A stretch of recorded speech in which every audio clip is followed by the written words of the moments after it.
Vous écoutez Arte Radio. Ce podcast évoque des scènes de violence. Attention aux oreilles sensibles. Délit mineur. Chronique d'audience d'une assesseure au tribunal pour enfants de Bobigny, Seine-Saint-Denis.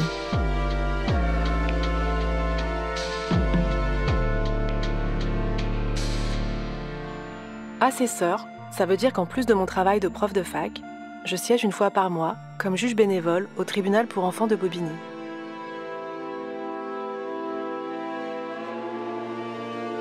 Travail à la chaîne. Il est 15h, je suis dans la petite salle de consultation du tribunal pour enfants. Je lis les dossiers pour préparer mon audience de demain. Autour de la table, il y a 2 avocats, 3 éducateurs et un autre assesseur. Tout le monde est absorbé par sa lecture. De temps en temps, quelqu'un lâche un gros soupir ou un « putain ». On lève la tête, échange de regards, chacun replonge dans son histoire.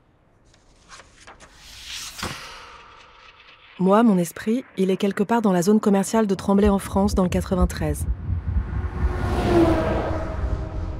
À la sortie de l'autoroute, le parking d'un hôtel low cost, le gardien de nuit flippant à l'accueil, le couloir interminable avec sa moquette crasseuse, la petite chambre avec son mobilier tout intégré. C'est là, à Tremblay, mais aussi à Meaux, à Roissy, à Villepinte, que Célia, 16 ans, s'est prostituée pendant 3 mois. À raison de 40 clients par semaine. Je refais plusieurs fois le calcul sur mon téléphone pour être sûre. J'arrive à un total de 480 passes. Les tarifs de Célia, c'était 50 € le quart d'heure, 100 € la demi-heure, 200 € l'heure, 30 € le supplément baiser, 50 € le supplément sodomie. Je découvre que les proxénètes qui ont exploité Célia avaient entre 16 et 19 ans. Ils se faisaient appeler Cobra, Fus, Sauce-Tup et Shark. Le nom de leur bande, c'était les Black Snake. Ils se répartissaient les tâches comme dans une petite entreprise. Il faut recruter, gérer les annonces, les messages, les plannings, il faut réserver les chambres, assurer la sécurité des filles en se planquant dans la salle de bain. Il faut aussi livrer les préservatifs, les repas, conduire les filles pour changer d'hôtel. De temps en temps, il faut aussi les amener au centre commercial pour le renouvellement de la lingerie. C'est important la lingerie, pour rester dans le top du classement des annonces. Il faut aussi récupérer l'argent, faire la répartition, et il y a toujours une urgence.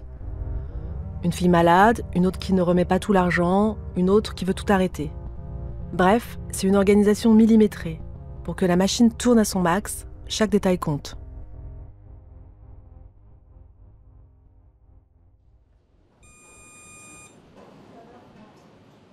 Célia a rencontré Cobra à l'hôpital. Elle était venue voir une copine hospitalisée après une tentative de suicide. Cobra aussi était venu voir cette fille. Ils ont fait connaissance. Célia était en fugue et elle ne savait pas où dormir. C'était une ado, elle a vie qu'à bosser. Elle a été placée à l'âge de 3 mois, alors qu'elle n'était encore qu'un bébé, après le décès par overdose de sa mère. Cobra a proposé de l'héberger chez lui. Très vite, il lui a proposé de travailler avec son équipe. Il disait qu'elle pourrait se faire un max de fric, qu'elle aurait la grande vie. Elle a d'abord refusé, mais elle a fini par accepter. Au début, elle touchait la moitié de ce qu'elle gagnait. Mais très vite, ils lui ont tout pris. À la fin, elle travaillait juste pour se payer sa chambre d'hôtel et avoir de quoi manger. De la pure survie. C'est le directeur d'un Formule 1 qui a prévenu les gendarmes. Il avait des doutes sur l'âge de Célia. Cobra, Sauce-Tup et Shark étaient majeurs à l'époque. Ils sont passés en correctionnel et ils ont pris 3 ans ferme pour proxénétisme aggravé. Fus, lui, était mineur au moment des faits. Il a donc été renvoyé devant le tribunal pour enfants. Son vrai nom, c'est Amine.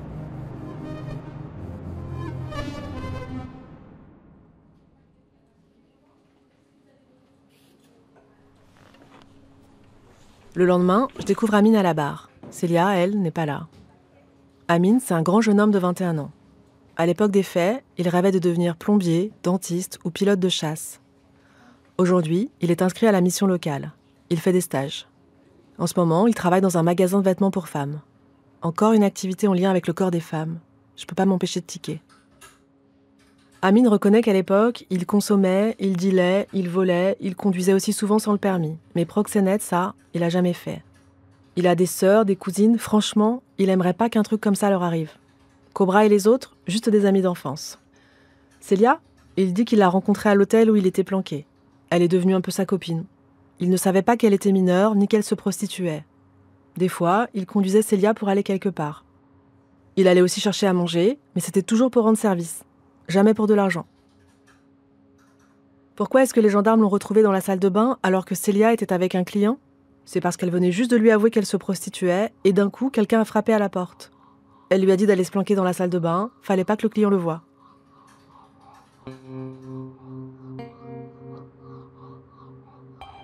Quand je l'entends raconter ce mauvais vaudeville, je me dis qu'il nous prend vraiment pour des idiotes. La juge insiste, mais Amine ne lâche rien. Mauvaise foi ou peur des représailles. Pendant la garde à vue, Amine et Sostup étaient dans la même cellule. Les gendarmes les ont entendus dire « Faut pas parler du Martiniquais, sinon on est mort ». Bien sûr, je me dis qu'il n'y a pas qu'Amine qui devrait rendre des comptes.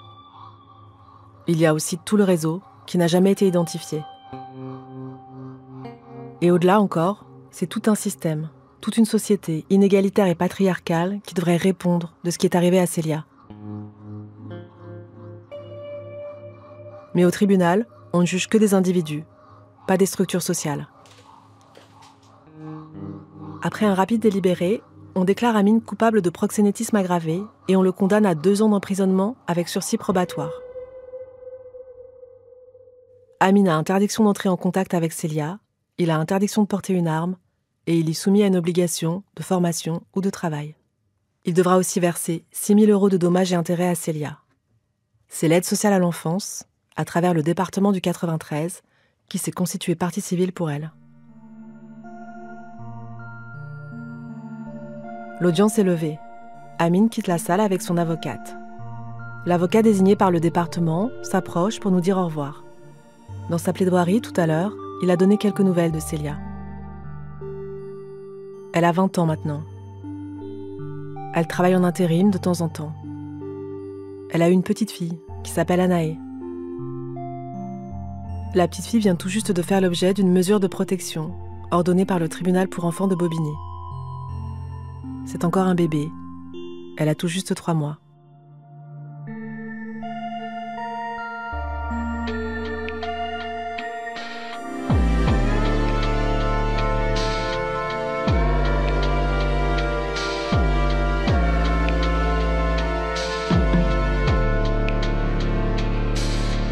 Rendez-vous dans 2 semaines pour un nouvel épisode de Délit mineur sur Arte Radio.